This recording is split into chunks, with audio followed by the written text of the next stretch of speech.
This is Jeff Martin with Magic City Books. I'm so thrilled to have you here with us in 2021. This is our first virtual event of this new year. We did about 100 virtual events last year, starting in April, and really kind of started a schedule where we were doing Monday nights and Thursday nights pretty much every week, sometimes more than twice a week. But it was a great way to stay engaged with all of you throughout that strange, crazy, weird year, which is kind of bleeding over now into this year. But it was a wonderful way to keep that tether with you, our audience, and hopefully give you some moments of escape, but also moments where we talked about some serious things that were happening and then had some laughs every now and then too. So I always think of it kind of like a mixtape of sorts where we're programming something that has these kind of ebbs and flows, just like a great book, you know, a great novel has those kind of tonal shifts that we're looking for. So thrilled to have you here. I think I will say, you know, yesterday was such a strange moment in our country, in our history. I'm glad to have something like this tonight to take our mind off of it. I think that's one of the great things that books and reading can do.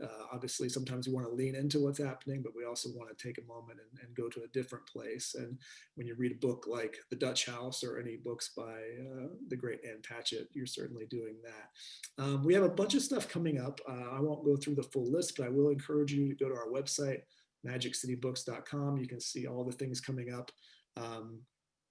through at least March at this point. So we got a lot of fun stuff booked, all kinds of different things, you know, food events, great nonfiction, a lot of novels and other things coming up. So, so that is what's happening. So I will say,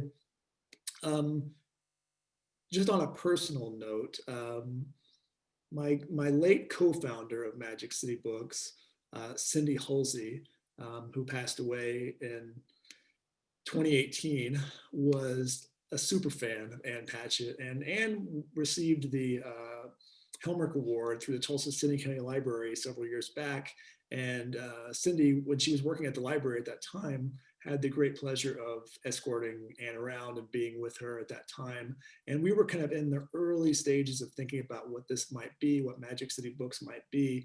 And Ann's work through Parnassus Books in Nashville, which we'll talk about tonight, and just kind of her general passion for what we're doing was a huge inspiration to Cindy and myself, but especially to Cindy at that time, and really kind of greased the wheels for getting things in motion for us in a philosophical sense of what we thought we could do and taking that risk and taking a chance to try to do something like this. So very special moment for us to get to chat with Ann Patchett today.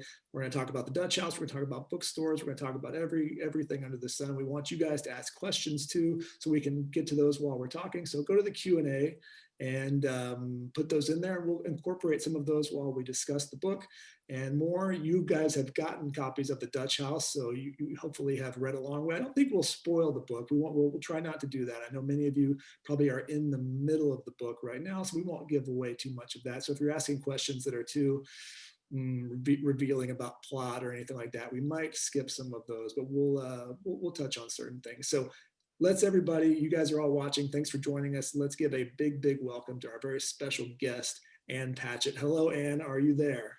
I'm here. Hi, Jeff. How are you? Yeah, I'm great. So happy to have you be our inaugural 2021 guest. Thank you so much. Can I tell you how glad I am that we're doing this tonight and not last night? Yes. What would we have done? Would we have just canceled?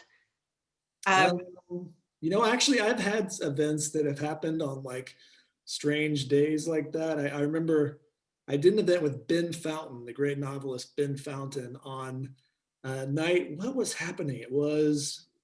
Maybe it was election night. I think it might have been like election night 2016 or something. I can't remember what it was, but it was one of those strange moments. And so, yeah, it definitely cast a certain shadow on the proceedings of that night. But we made it work for us. But yeah, we lucked out timing wise, I guess, in a certain way. Yeah, I am somebody who there are a lot of weird things about me, but a lot of them center around electronics. I don't have a cell phone. I've never texted. I've never looked at any form of social media, and I don't watch television, although there is a television in the house. And last night, I started watching television, and I watched for 6 hours, which, if you are a person who never, ever, under any circumstances watches television, it's a little bit like, doing a whole lot of heroin at the same time. It's not good for you. An overdose. You had an overdose. Really was. It was a television overdose, and it was 10 o'clock, and I was watching votes on the Senate floor and thinking, at what point do I scrape myself off the couch with a spatula and turn away? But I was really, really happy that we were not doing this last night. One of the strange things, not to go off on a tangent here, but one of the things that I experienced last night with that, and I'm glad you brought that up, was one of the things when you're watching a moment like that I think about is we have so few moments as a society that are shared anymore because everything is so scheduled and to our own, everything's on demand. Your whole life is on demand in a certain way. And back, let's say the moon landing or, but really it's just sports is the only thing really that people, seem to enjoy at the same time now. And then kind of bad stuff, unfortunately, we don't have those kind of moments of joy that we experience together. It's usually like something like, I think when I was a teenager, OJ's chase on the highway, right? The white Bronco. It's usually something crime related or something bad is happening. And you wonder, it's an unanswerable question, what the impact is of us only gathering together to kind of experience those negative things as a nation together. It's interesting. That's a really good point. And I remember OJ and the Bronco, and I was living in Cambridge, and I was listening to it on the radio because I had a little apartment, and I didn't have a television set, and I actually went to a bar at like 1 o'clock in the afternoon so I could watch it. Why, I have no idea, but it did feel like one of those cultural imperatives. I need to see what's going on. But okay, a lot of us did watch Harry and Meghan getting married. I'm trying to think. Like you got up at like 3 o'clock in the morning or whatever it was to watch that. Like the happy things that we saw. So, all right, I tuned in for that. That's true. That's true. We need to keep a running list of those things. Well, I think, we would be, I think, foolish not to talk a little bit about bookstores and what 2020 has done. And Really want to. Yeah. And obviously, remind me, what's the date, the opening date for Parnassus? Obviously it's moved and, it's expanded since the first version, but what? We opened on November 15th, 2011. Okay. So we just passed our 9th anniversary. And it was a situation where we had one independent in town, Davis Kidd, that wasn't even an independent anymore. Joseph Beth Booksellers, out of, where were they? They started in Cincinnati, I think. But they had bought Davis Kidd, and they had a chain of 8 or 9 stores, and they had moved that store into the mall, and it was 30,000 square feet. So we had that Davis Kidd, and then we had a Borders, and they both closed about 6 months apart from each other. And everybody was saying, oh, we've got to get a bookstore. We had some great used bookstores, but frankly, if you're an author, used bookstores aren't the same thing. People would get really mad at me when I would say, we have no bookstores. And they're like, well, what about Rhino? What about Elders? What about these great? I actually make my living this way, and you don't make any money if you are selling your books at a used bookstore. And I had no interest or intention of opening a bookstore, but it also wasn't happening. And there were lots of meetings, and people were wringing their hands, and nothing was happening. And then a friend of mine introduced me to a friend of hers who was interested in opening a bookstore. And Karen Hayes, we made a decision to partner. And our basic decision was, I said, I'll pay for everything if you do all the work, and it'll be a 50-50 split. And that was our original agreement. We met on April 30th, and we opened the store on November 15th as total strangers. And I remember when we were looking at properties, it was like an arranged marriage. We were two strangers going around trying to decide where we were going to live together. And I don't know what it's like for It's you. a blind date for a bookstore. Yeah, exactly, exactly. But there is a primary third person in the partnership, which is your landlord. Mm. And we looked at some properties that had the scariest landlords, like straight up Glengarry Glen Ross or The Sopranos, or they were terrifying. And the fact that we found this amazing landlord who really believed in us and believed in books and was for us and has been so normal and supportive and kind. And it's not been one of those things like every time we do a little better, they crank up the rent. That's, I feel like that's what makes retail possible. And when people say all the time, what are you doing now that the bookstores that closed weren't doing? Mm. And I'm like, the bookstores that closed had their rent jacked up because with books, you have a finite amount of money that you can make. Mhm. You can't decide that you're going to charge $35 for the Dutch House because the price is stamped on there. And so if you're doing a good business and your landlord keeps jacking up the rent, I mean, these are the things that I never thought of before I opened a business. In fact, if you'd like to just talk for an hour of all the things I had never thought of before opening a business, we could also do that. Well, it's unbelievable. And, we're in a kind of a different situation, which is, our bookstore is owned and operated by a nonprofit, which is a whole other almost like financial and legal situation where you can have more balls in the air as like how things work and all those different things. And, but, it does have benefits, of course, too. We're able to fundraise, for example, a retail store can't fundraise, you have to kind of do some of those things. So, but there are also some restrictions in that. But I'm curious, so you're entering year 10. This is going to be year 10 for the bookstore.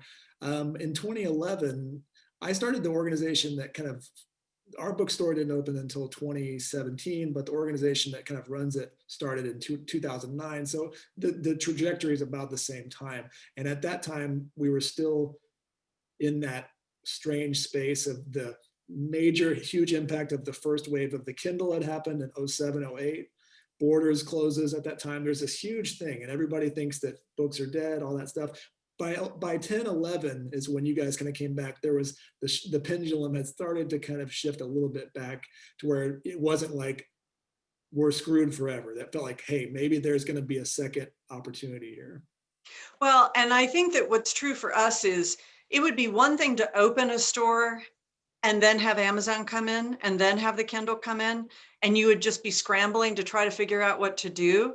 Yeah. But if Amazon and the Kindle have been around for many years and you make a decision to open a store, then you know what you're getting into. I mean, Nashville had a 30,000 square foot Borders and a 30,000 square foot Davis Kidd. Both stores were profitable every month they were in business.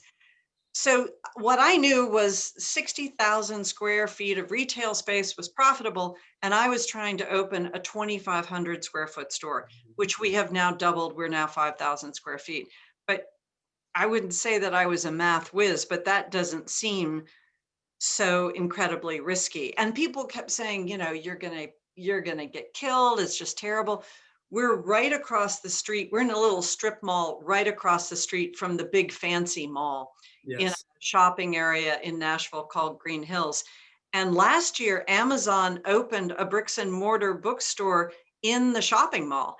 And, people were like, the news called. I did all of these news programs. But I kept saying, it's not like Amazon hasn't been here. If you want to buy a book from Amazon, you don't go to the Amazon store. It's just because you happen to be in the mall anyway. And the most fascinating thing about the Amazon stores, the bricks and mortar store, which I didn't know. So if you buy a copy of the Dutch House, say the hardback Dutch House at Magic City Books, it's going to be $28. If you buy it off of Amazon, it's going to be $15 and change. It's significant. But if you go into the Amazon bookstore, it's going to be $28. And the reason is the only reason that the Amazon bricks and mortar bookstore exists, because God knows they have very few books in there, is they want to sell you Amazon Prime and they want to get your information. So the minute that you go in and they say, well, if you sign up for Prime, that'll be $15.88. And then you give them your mother's maiden name and your dog's name and all your credit card information. Then you have Prime. Now you can buy the book at a cheaper price. And so that's what the stores are all about. But I don't know how it is in Tulsa, but man, I am so moved by how incredibly, loving is the only word, our customers have been, and that they've kept us in business through all of this. Yeah, I mean, it's been, it's the silver lining that kept the whole thing going, which is, looking back at it, we'd never done a virtual event before. You guys were doing, we were averaging about 125 in-person events a year. You guys did at least that, I would imagine, or more. It seemed like your program schedule. No, we did 300. 300, yeah. Counting school visits and, all of those kinds of things. Yeah, tons of stuff off-site, but Yeah, constant events. 30-40% of our revenue came from author events, and Yes. we thought that was just dead in the water forever. And it took, we started doing virtual events in April of last year, but it took about 2 months to start figuring out how the hell we were going to monetize it and if people would even buy a book that way. And so it took some time. We finally, I think, got a rhythm to it in the summer and understand how to do it. It's not ever going to be quite the same, but we did, have some revelations there. But when did you guys start kind of rethinking that side of it? We were really bad at that. We were really good at shipping. We did a phenomenal job mailing books, taking book orders. We did some super creative things. I can pat us on the back for all sorts of things, but we were dead in the water where events were concerned. We just didn't know how to pivot.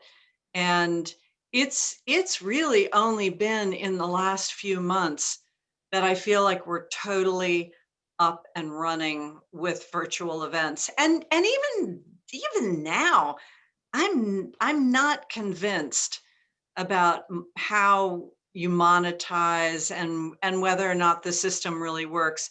I did an event for Elaine Petrocelli at Book Passage in Corte Madera. She's a great friend of mine, a great bookseller. And she wanted me to interview Louise Erdrich. And Louise Erdrich is a really close friend. I was like, I'd love Also a bookseller, yeah. Yeah, so right, exactly. So we're going to partner, and you can order your book from Book Passage or from Parnassus or from Birch Bark Books, which is Louise bookstore in Minneapolis. The three of us are going to work together. It was the best author interview ever. And by the time we got off, it was free. 3,000 people were watching that event. Because people were like texting each other saying, oh my gosh, tune into this. This is amazing. We were on fire. Plus, an additional 5,000 people watched it in the following 2 weeks. Book Passage sold 17 copies of The Night Watchman. We sold 5. I never asked Louise. I figure if that's Louise's store, she probably sells them. But it was, pathetic.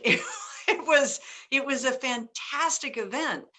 And what we have found, and we don't do this very often, and it was not Louise, it was Elaine who told me this. Do you guys ever put out tip jars for events? We have not, but we do at least now, almost every author event is ticketed, meaning you have to buy the book to attend. Not all, but like I would say the top tier ones, yourself included, of course. That's kind of a model that we never knew if it would work or not, but our audience has accepted it, and we're able to sell, hundreds of people bought your book to come to this event, which is amazing, Thanks, people. Thank you. And that's something that honestly we had been doing pre-pandemic, to come to the physical event. So our audience had kind of been trained for that. If we had just had to start that, that model this year, it would have been very, very difficult, you know. But you have a dedicated event space, and our event space is in the store. So if we have some big offsite, like Louise Erdrich comes, and then we'll have that event in the auditorium of some local high school, then we can ticket. But if it's an event in the store, it's almost impossible to ticket an event that's going on in the I mean, store. all of our big events are offsite too. Yeah, Yeah. yeah, yeah. And we have to ticket those. Yeah, for sure. Like when we have a 500 or 1,000 plus people, that, you know, we can fit like 60 in the store or something like that. So, Yeah. but yeah, it's a whole new Let me world. just tell you, like my main thing now at the what that I do for the bookstore is I've been making Instagram videos, and it's crazy. I've seen them. Have Yeah. you? Yes. Like, it used to be that people would come up to me in the grocery store and they would say, you know, I love Bel Canto. Then people came up to me in the grocery store and they say, oh, I love Parnassus. Now people come up to me in the grocery store and say, I follow you on Instagram, which is so bizarre because I've never looked at Instagram. Like I've never seen these videos. But you know, I put on a cocktail dress or a ball gown and I hold up a book and I say, actually, this is the UK version, so it's not very meaningful, but this is Hamnet by Maggie O'Farrell. I love this book. Oh, I'm just so crazy about this book. And I do that for 30 seconds and then everybody buys Hamnet. And I think, hey, you know, that You're what they call an influencer, right? That's what I'm you're. an influencer for hardback literature. Hey, thank God, right? Yeah, right? It's a So, very, very small niche. right, we need more of that, you know, and that's what, you know, that's one thing before, you know, we're going to talk about the books in just a second, but that's one of the things I do love about this kind of ongoing trend of celebrities having these book clubs, right? It's like those people, you know, like a Reese Witherspoon or anyone else. Oprah, of course, is probably the most famous version of that, but, you know, using that platform, and that works. You know, if Reese Witherspoon or someone says go buy this book, you're going to see an impact on that, you know. It, Um, it's really true. And in fact, Reese lives in Nashville. mhm. Um, and is a friend. And I have this really huge piece in Harper's Magazine right now, in the January issue of Harper's Magazine, which has gone around the world like nothing I have ever written in my life. And I saw Reese the other day, and she tweeted about the article. She was like, "Oh, Anne has this great piece in Harper's Magazine." Woo! It's like suddenly it's to the power of 10. Um, and yeah, she has so much power and she's using it for good in the world. We can talk about mushrooms later, maybe, or something. I'd like that. Yes, that would be great. You can start. So I think, you know, we should talk about the Dutch House. Of course, everyone who's watching has a copy of the Dutch House, which is great. Like I said before, we don't know where people are in their reading journey, so, you know, we don't want to do that. But I will say this: um, one of the things that I've been so impressed by your career specifically, which is, it seems like something that doesn't quite exist anymore, in the sense of you're able to write these wonderful novels, which I think are, you know, they're, for lack of a better word, they're domestic, they're adult themes, they're not genre in any way, really. They're just about people, for example, and they hit the same level of popularity that a lot of people are having success with in these kind of genre spaces. You're still hitting bestseller lists, you're getting all this acclaim. And it seems almost like a throwback to, if you look to the bestseller list of, say, the 1960s. You know, if you look up any bestseller list of like the top 10 novels from like the 1960s or 70s, it's going to be super literary, or at least what we think of as literary now. Yeah. And you're not going to see like tons of series and like, it's just not there. You're able to kind of thread that needle still and still have, quote, whatever this means, kind of a very literary existence, the respect of a literary author, and whatever that actually means. But also, you have a mass appeal. You have a big audience. It's not just this niche thing where you're in a, you know, garret somewhere writing away and you don't know if anyone ever reads it. You know from the reaction that you have a big audience. Do you ever kind of think about your career in that sense of like where you are and what space you occupy in the book world? I try not to think about it. You know, I certainly know what you're saying though. And right now, every week I look at the New York Times bestseller list and I think, thank you, Britt Bennett. Thank you, Britt Bennett. I send her an email every now and then. You go, girl. You know, so happy you're there. It's like you alone, Britt Bennett, are holding a space for literary fiction, which will come back. There was such an enormous dump this fall of commercial fiction, like which is usually a very literary season. It's like the summer books landed in the late fall. Um, but as far as my own career is concerned, you know, I have no idea. And sometimes I do really feel like I was the last person on the ship, you know, I was the last person who got on and then they pulled the gangplank up, that I've been able to have this really great, slow, consistent career in that, you know, my first book sold, I'm going to guess hardback, 8,000 copies. My second book, 6,000 copies. My third book, maybe 12,000 copies. So that's Patron Saint of Liars, Taft, Magician's Assistant. People come up to me all the time and they'll say, I have a first edition of Bel Canto in hardback. And I'm like, well, that's really great. But you know, it didn't go into a second printing. So if you have a first edition, I'm really happy for you. But everybody has a first edition who has the back of that book. My career took off in the paperback of Bel Canto. Because of the Oprah Book Club. You know, for most people, you don't get that kind of chance anymore. You don't get to publish three or, you know, in my case, 3.5 very modestly successful books and have publishers still be interested in publishing you. Also, you know, I came of age when there were still magazines and you would get reviews in magazines and they would do spreads about you and that kind of thing. So, you know, all of that is really essentially gone now. And that is such a huge problem with Amazon, is how do you build a career? It's fine for people like me, but if you don't have bookstores where people can come in and browse and you have a smart, literate, well-read staff who can say, oh, you know, I know you're really going to love this new Ann Enright book. You're really going to love this new Willie Walton book. Mm. How do those books find their audience? Uh, except for the very few people who break out early on, I never would have made it. Yeah. In this present age, with the trajectory of my career, I went on giant book tours for all of my books, which just meant that I drove around the country in my car with one nice dress in the trunk, and I would pull into town. I would go to the McDonald's that was nearest to the bookstore.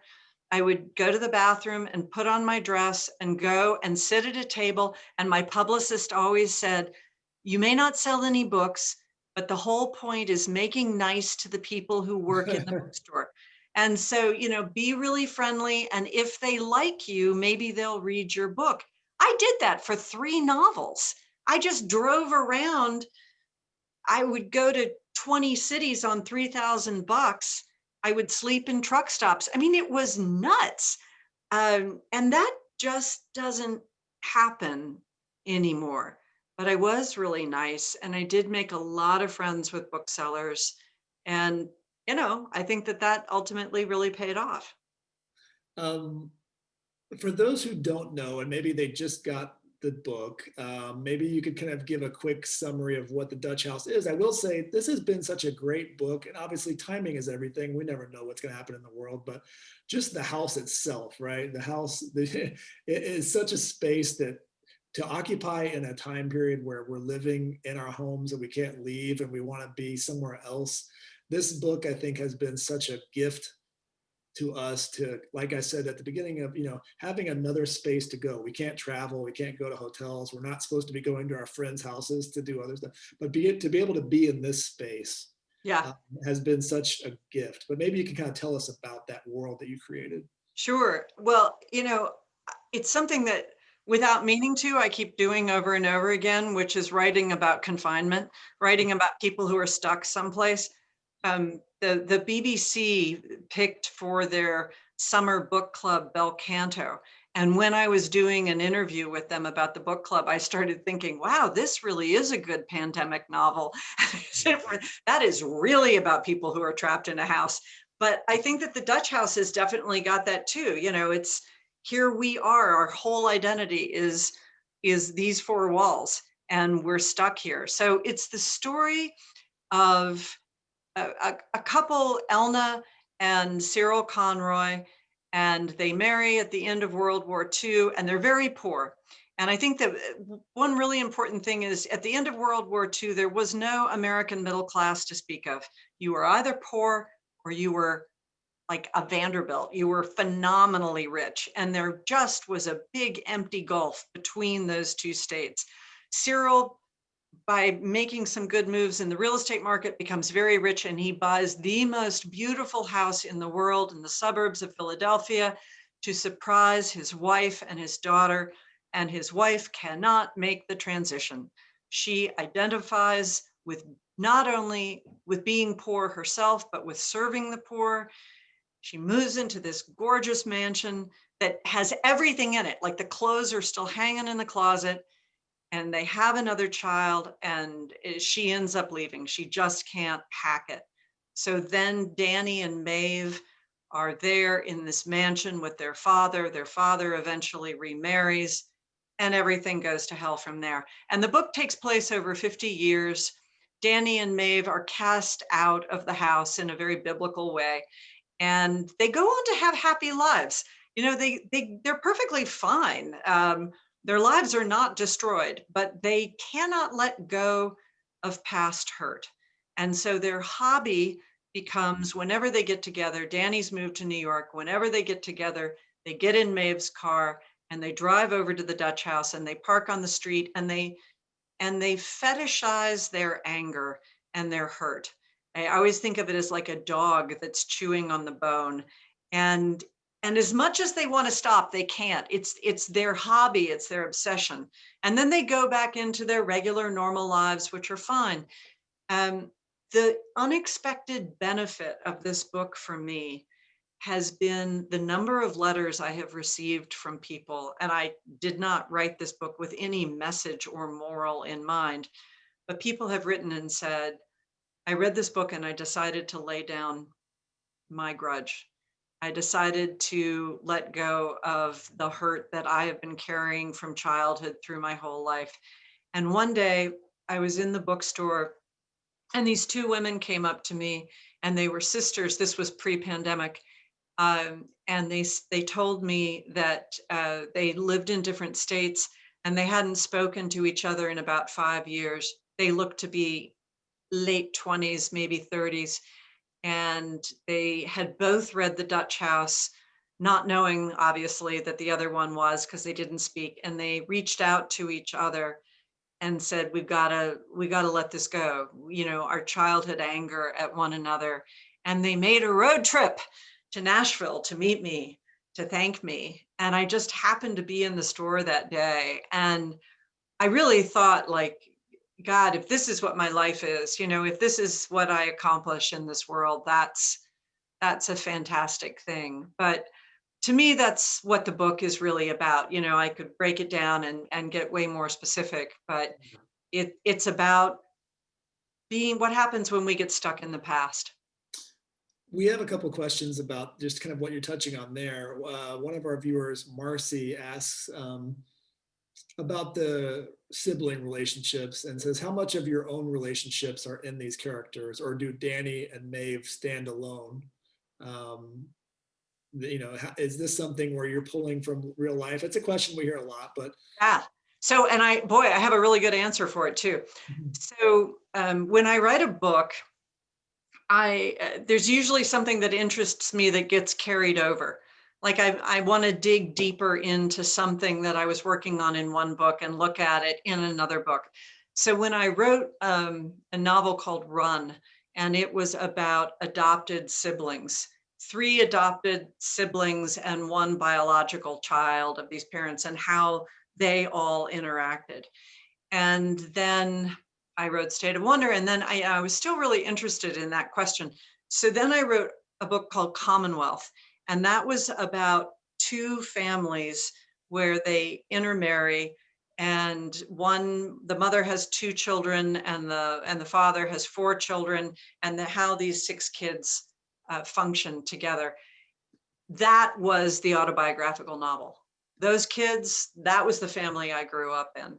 And I was one of two girls, and my mother and father got divorced when I was very young. And my mother married somebody who had four kids.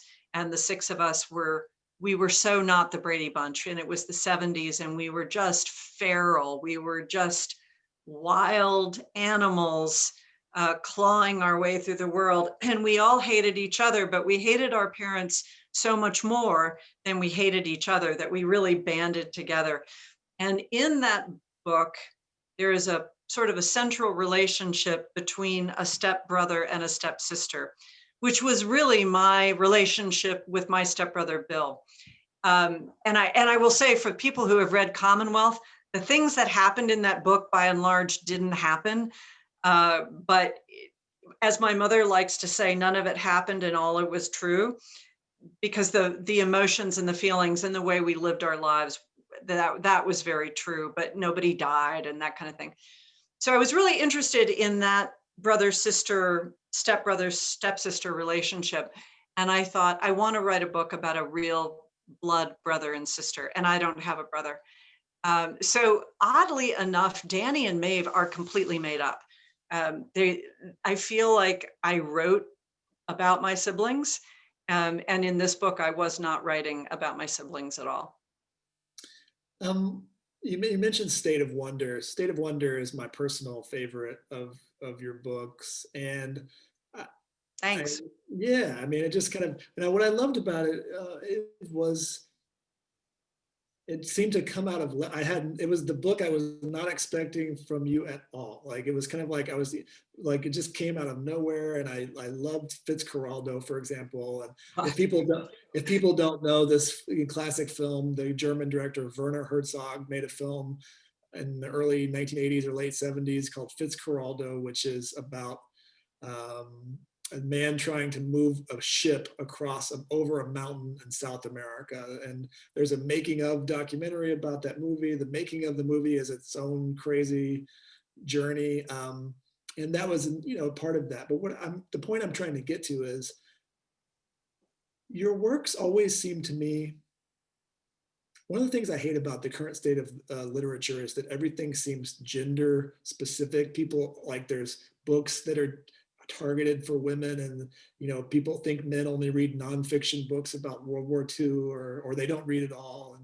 And your books to me have always been such a wonderful way to kind of split that difference. I know so many men who love your books. Of course, I know a lot of women who love your books, but you tackle these topics that I think you could easily replace the lead character very often. You could change gender very often, and the story would be intact. I'm maybe not eloquently saying this, but is that something that you consider when you're thinking about these characters? Is it the story that's kind of the base, and it doesn't really matter those politics of gender and things like that?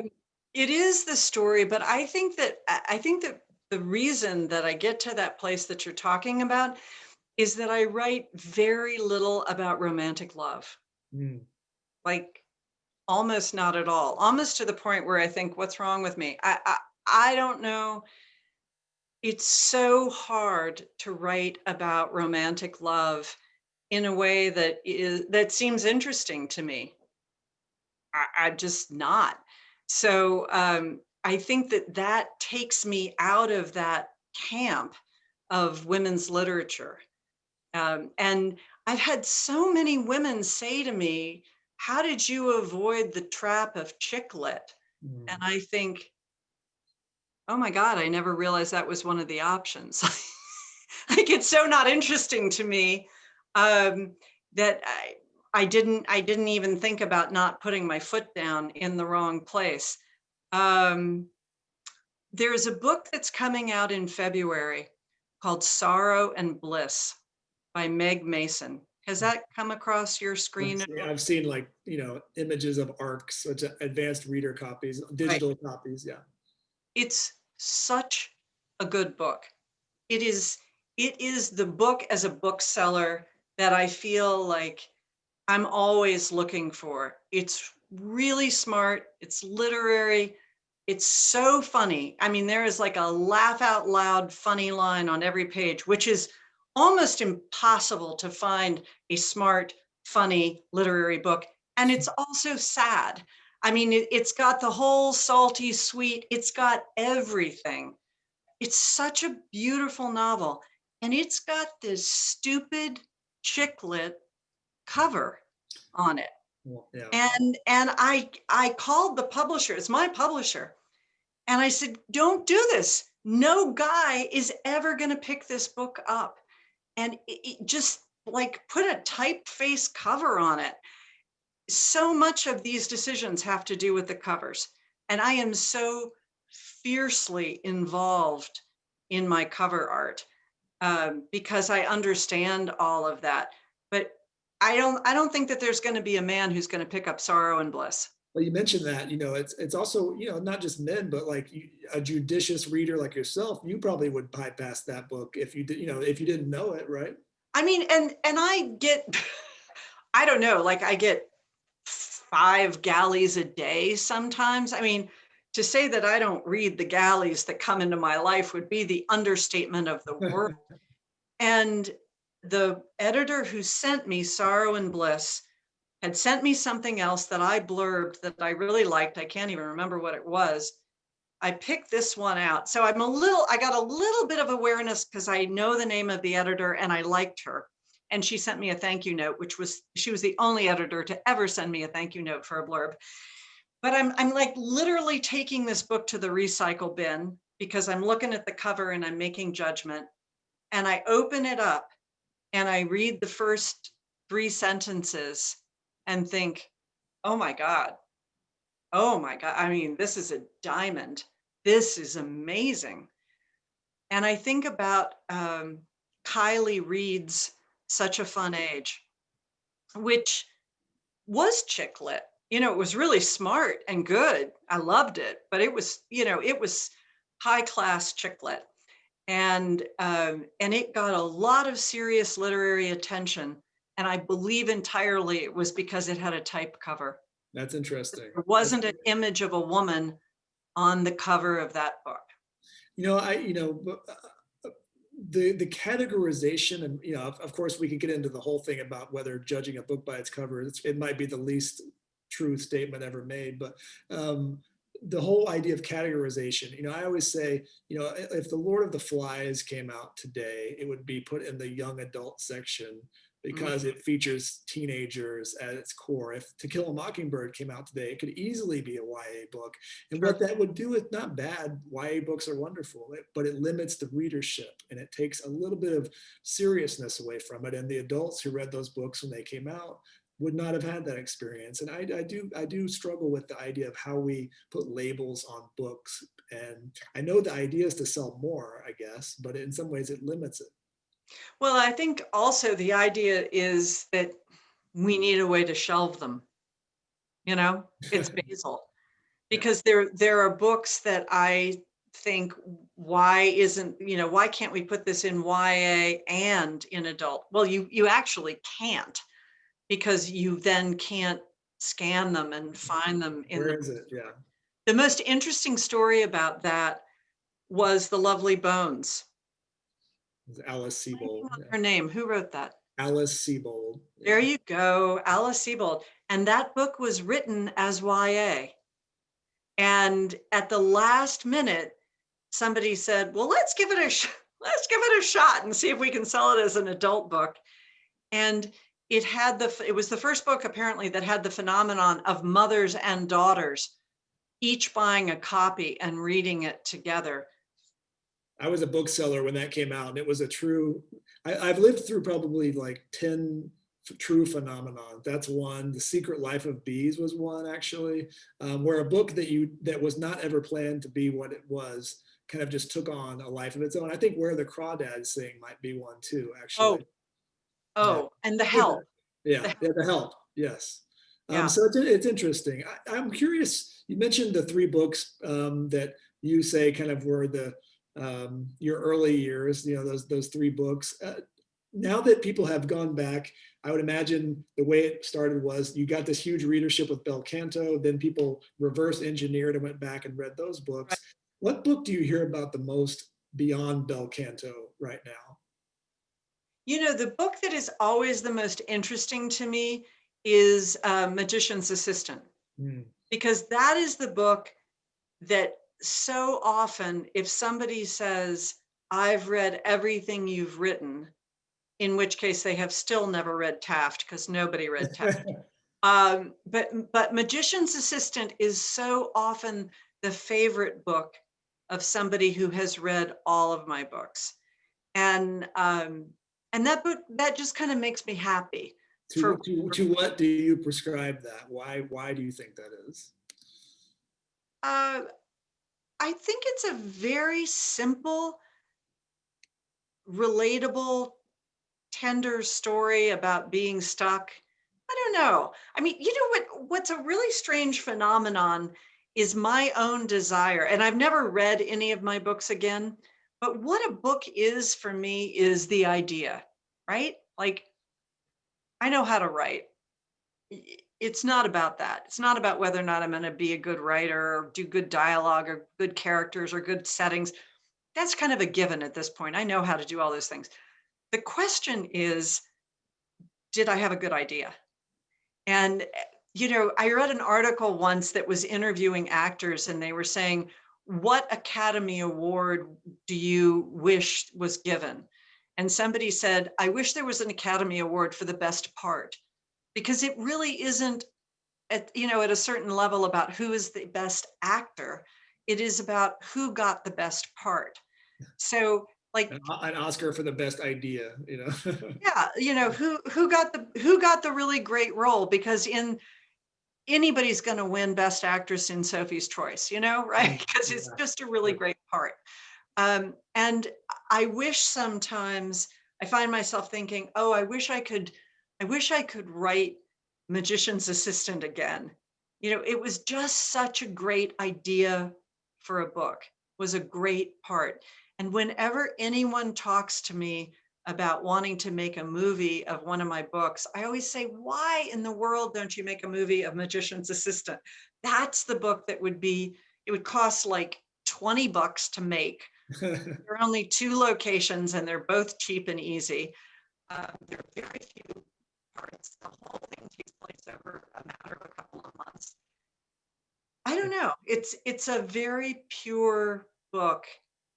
There, it's nobody's jumping through hoops. Nobody's contorting themselves. Sometimes I feel like my plots are uh, they strain credulity, right? You know, like, could this really happen? But I think with Magician's Assistant, yeah, that could really happen. Yeah. Well, it's interesting too. I know so many people who, a lot of people aren't fiction readers, and I know plenty of people that loved This Is a Story of a Happy Marriage, and they love your work in the nonfiction realm. You haven't done nearly, you've obviously done much more fiction, but you're mentioning this Atlantic piece. You write nonfiction as well. Do you kind of see a split ever between the people that love your essays and the kind of nonfiction work you do, but aren't necessarily into your fiction? You know, what's so interesting is, okay, the big piece was in Harper's, which I Or Harper's, quote I'm to sorry. you only in case everybody wants to go online and read it. Yes, Harper's. Um, and the essay is called These Precious Days, and it's very long. And it is the center of a book called These Precious Days, which is coming out at Thanksgiving. So I just turned it in like a week ago. What blows my mind is I will publish a piece in the New Yorker or Harper's or the Atlantic, and I'll get mail from people who say, I've never heard of you, Mm. but I loved this essay. Gosh, you're a wonderful writer. Now I'm going to read your novels. And I think, seriously? I mean, there just are people like my fiction readers will read my essays because my fiction readers read my stuff. But the people who don't read fiction, who then love my essays and then go back to read my novels, that just slays me. I mean, I find that the most touching thing in the world. Yeah. We mentioned earlier, how, being a literary influencer, we wish there were more of those, and it's such a niche thing. I would say, I'd love to have. We have someone who's watching now who is celebrating their 40th birthday. So this is Crystal Mcguire, and Crystal invited her best friends to join her for this event as her celebration and birthday.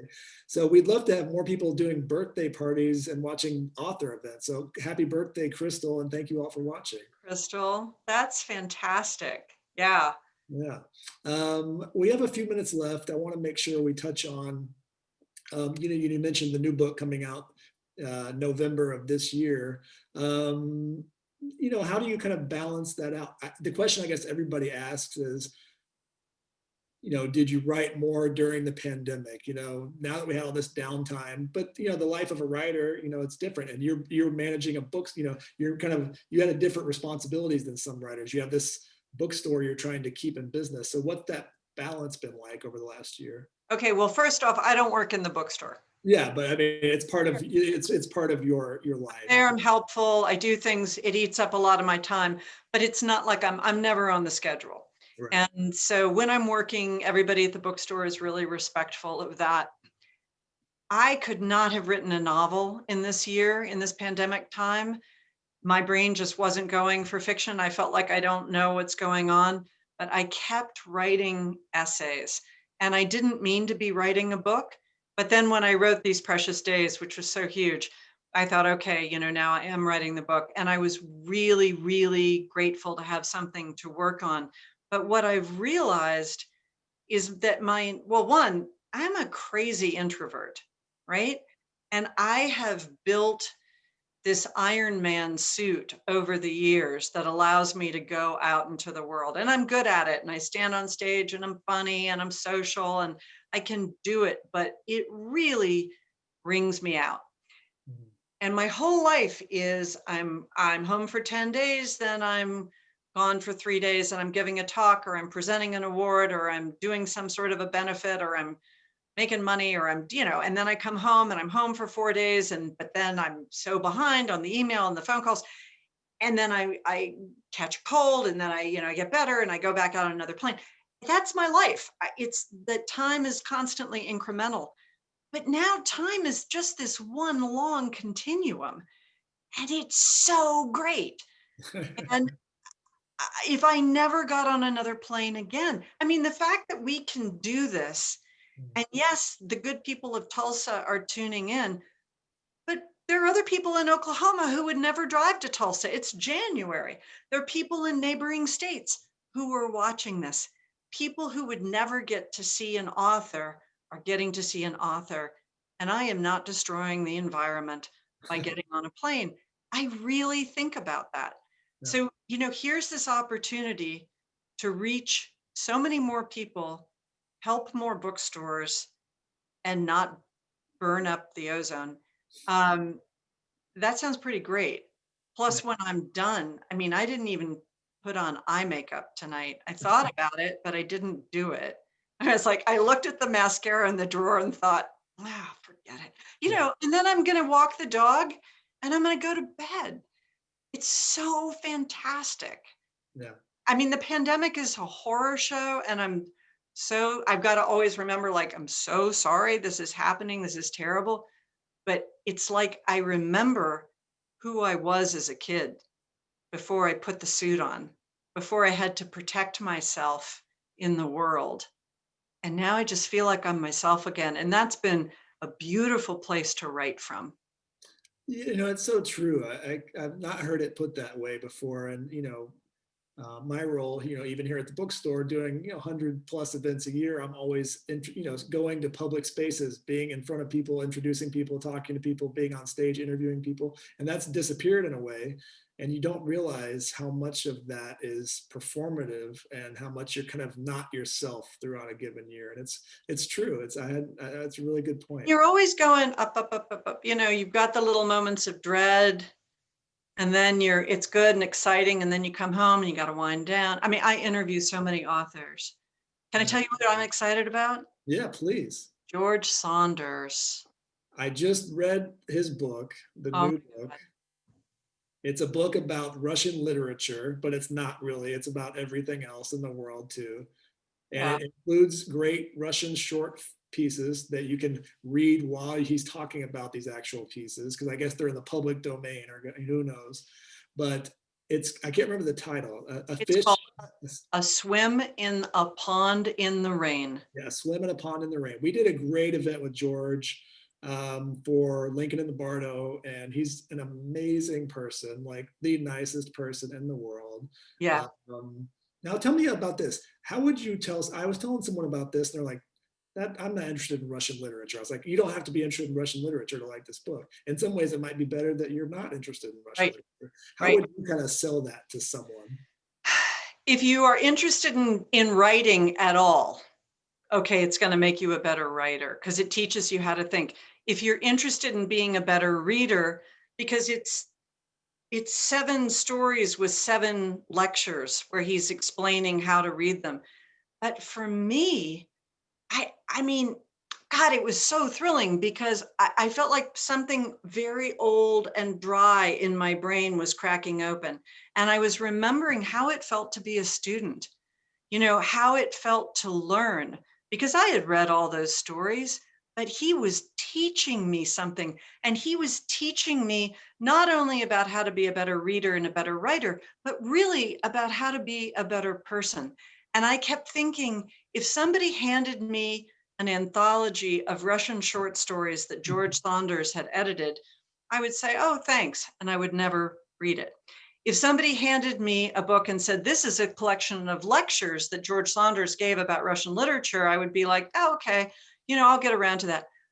But the balance between actually reading the Chekhov story and then reading what George Saunders has to say about it, and as you go along, your brain starts to change because you start to read as a student again. You start to read with this sense of, I want to please George. I want to show him that I get his points before he even makes them. So I'm going to read more carefully. It was really a transformative experience for me. I am so excited about this book.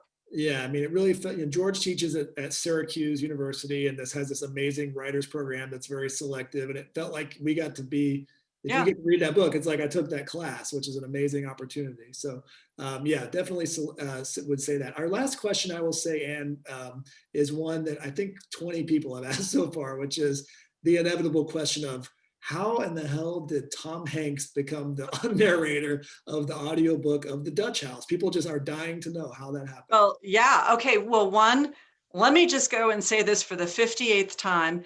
If you read my endless Harper's essay, These Precious Days, it's about that. So it is about how I met Tom Hanks. As I said, I get like 5 galleys a day, advanced readers copies for books. I had gotten a copy of his collection of short stories called Uncommon Type. I had no interest in reading Tom Hanks writing short stories, but one night I picked it up and I started to read it, and I, in fact, really loved it. I blurbed the book. His publisher called me and asked me to come to Washington, D.C. to interview him on stage for Politics and Prose. And I was like, well, yeah, who's not going to fly to DC to, that's a sort of stupid thing that I do, right? That I'm going to get on a plane and fly to Washington to interview Tom Hanks. That would be so much fun. Turns out not as much fun as staying home, but really fun. And we were visiting, and he was interested in opening a bookstore. So he wanted to talk to me about bookstores. He was like, can I call you sometime? Well, yeah, you're Tom Hanks. Sure you can. Well, it turns out that his wife, Rita Wilson, is a singer-songwriter. So they come to Nashville all the time because she writes and performs in Nashville. Whenever he would come to town, he would call me. We would talk about the bookstore. I would go see Rita sing, and we just became friends. I mean, how weird is that? Tom Hanks is also a voracious and super smart reader. He's everything that you hope Tom Hanks would be. He's just the nicest guy in the world. He hangs out at the bookstore. He buys donuts next door. He's great. So I finished writing The Dutch House, which is in first person from the point of view of Danny. And I sent him an email. I was like, hey, I just finished this novel. Any chance you'd want to do the audiobook? And he wrote me back in 5 minutes and he was like, wow, that sounds like fun. Send it to me. Let's see if it works. And he read it immediately and said, sure, if I can find 4 consecutive days in my schedule. And he had this great assistant, and his assistant was the person who found the days and cobbled them together. And it's really kind of horrifying in that you don't know what you're asking, and then somebody gives it to you. And you just think, oh my God, I can't believe I just had the nerve to ask Tom Hanks to give me 4 days of his life. But the audiobook is so spectacular.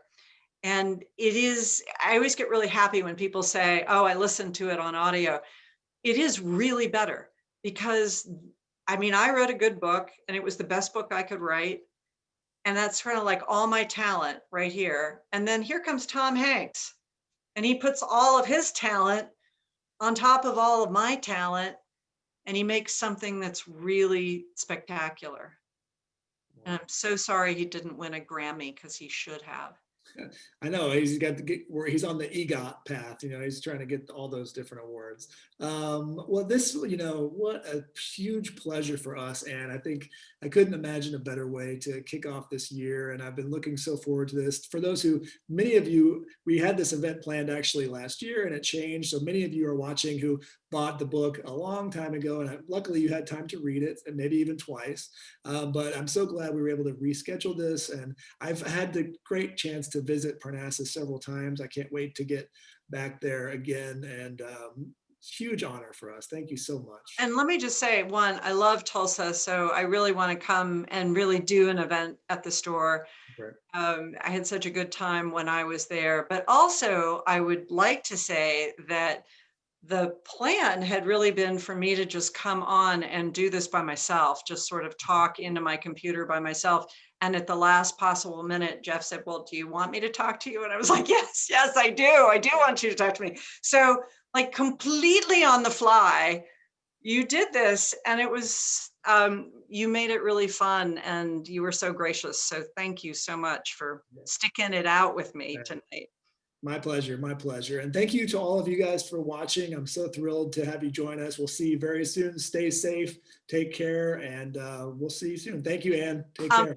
Shop local. Yes. Always shop local. Support Magic City Books. Thank you very much. All right. Take care, everybody. Bye-bye. Bye. Thank you.